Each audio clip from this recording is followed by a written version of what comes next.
Hello friends, I am Dr. Sandeep. Welcome all to our channel.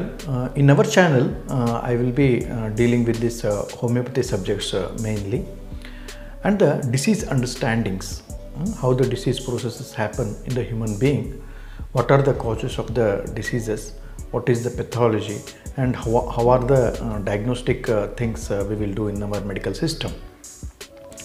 And another thing is, I will be focusing on the homeopathic aspect of every disease. That is a specialty in our channel. And ultimately, I will be talking about the homeopathic aspect of treatment in homeopathy, how these diseases are treated, and what are the things we will be looking into in the homeopathic aspect of our patients' diagnosis, treatment, and other things. So today, friends, the subject I have chosen is dengue fever. So this dengue fever is usually seen in our Southeast Asia in many of the countries. So I will talk about this dengue fever. What is the cause of dengue fever? What are the signs and symptoms of dengue fever? And what are the laboratory investigations done in the dengue fever? And what are the types of dengue fever? So finally, I will talk about the homeopathic aspect of dengue fever and homeopathic treatment for the dengue fever. So first of all, if you come to the cause, etiology of the dengue fever, this is caused by the virus. So this is usually caused by the bite of the mosquito which carries the virus, that is dengue virus 1, 2, 3 and 4. There are 4 types of variants of viruses in dengue fever. Aedes mosquito carrying these viruses, if it bites an individual, dengue fever will occur in that individual. The prodromal stage or the prodromal stage of this dengue fever is around 2 to 2 weeks. So when the when the Aedes mosquito bite any person, after 2 days or after 2 weeks of the bite of a mosquito, this dengue symptoms appear in the person. So this is called as a prodromal period of dengue fever. And this dengue fever lasts from 2 to 7 days in a human being. So it starts in the second day, and it may last for 7 to 10 days. So this is all about the cause of the dengue fever. What are the signs and symptoms of dengue fever? So dengue fever has a high grade fever of 104-105 degree temperature, and also the person will be having headache, he will be having body pains, joint pains, and he will be having a GIT symptoms like vomiting, diarrhea, abdomen pain. These are all the common symptoms of a viral fever.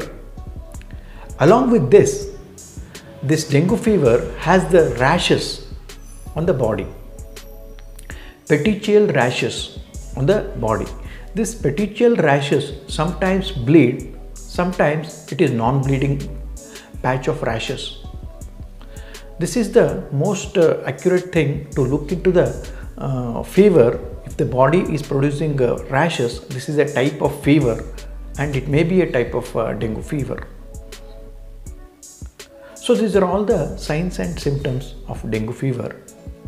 So if you come to the diagnostic aspect of dengue fever, there are so many tests done to diagnose this dengue fever. This is a fever. This is a test done by ELISA method. Blood is taken and the serum is evaluated for the presence of the antibodies, that is IgG, IgM antibodies and NS1 antibodies. So if these are present in the blood, we recognize that dengue virus is in the body and producing the fever. So this is about the diagnostic aspect of dengue fever. So finally, I want to talk about these types of dengue fever. This dengue fever usually runs its course in 3 ways. One is in milder form, wherein the symptoms are milder and they will disappear once the disease has declined and it will end its stage. But another type of fever is there, another type of presentation is there, wherein dengue hemorrhagic fever is there. This is a type in the dengue fever. So this dengue hemorrhagic fever presents with all the symptoms what I have talked. Along with that, there will be a bleeding in the body and outside the body. So whenever the fever comes up with the bleeding anywhere in the body, will lead to many complications. It may be moderate or it may be severe also. So dengue hemorrhagic fever can start bleeding in the gums or can start bleeding in the petechial hemorrhages. The bleeding may happen any part of the body. If the bleeding is mild to moderate, it will not cause much of the problem. If the bleeding is severe, then the patient will go into shock and he may end up in the death also. This is the second type of dengue fever, how it presents. And the third and severe type of dengue fever can be seen in a few patients, wherein dengue shock syndrome we will observe. So this dengue shock syndrome appears in very few people, wherein the circulatory system has a total degeneration and the failure of the circulatory system leading to the shock in the individual. Here the BP or the blood pressure of the individual drops suddenly. Along with that, there will be a marked dehydration. In spite of giving saline or in spite of giving so many IV fluids, the dengue fever patient will not come up with the recovery, because the circulatory system has been totally failed due to the internal mechanism of the body. So this is the severe type of dengue fever which is observed in few people.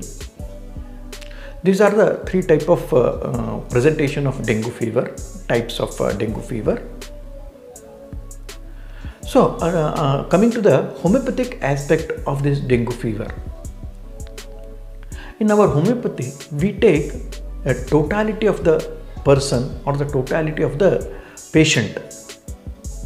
Let it be any fever or a dengue fever itself, we will take note of all the symptoms together and what are the peculiar symptoms he has, what is the presentation time, what is the modality in which the fever increases and decreases, and how the pain presents. We go to the very specification of the patient so that we can come up with a proper medicine to treat the patient.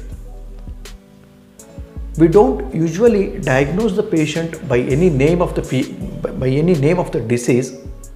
We diagnose the condition of the patient by our totality of the symptoms. If the totality of the symptoms reaches any of our medicines, we will diagnose as a remedial diagnosis and give the patient that remedy.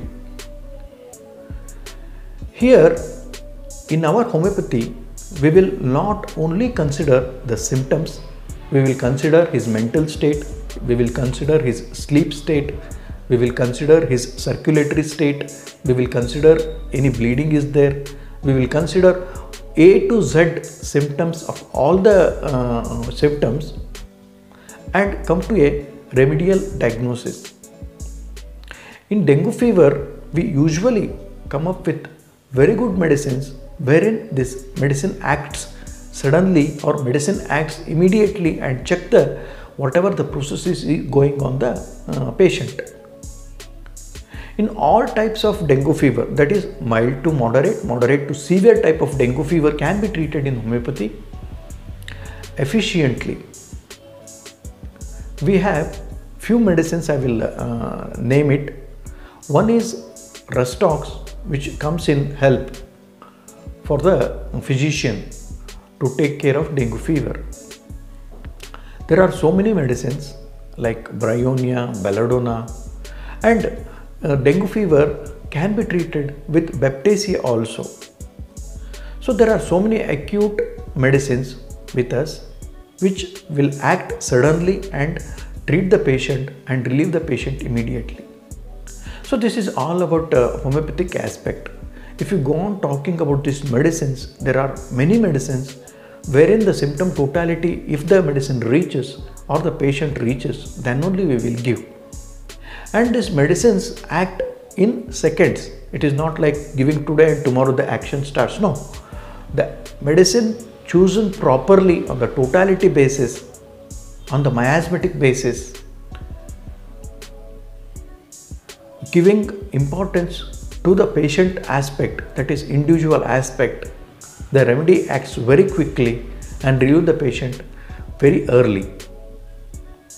So this is all about dengue fever, friends. If you like this video, please share to your friends, to your medical colleagues, doctors, so that it will increase their knowledge also.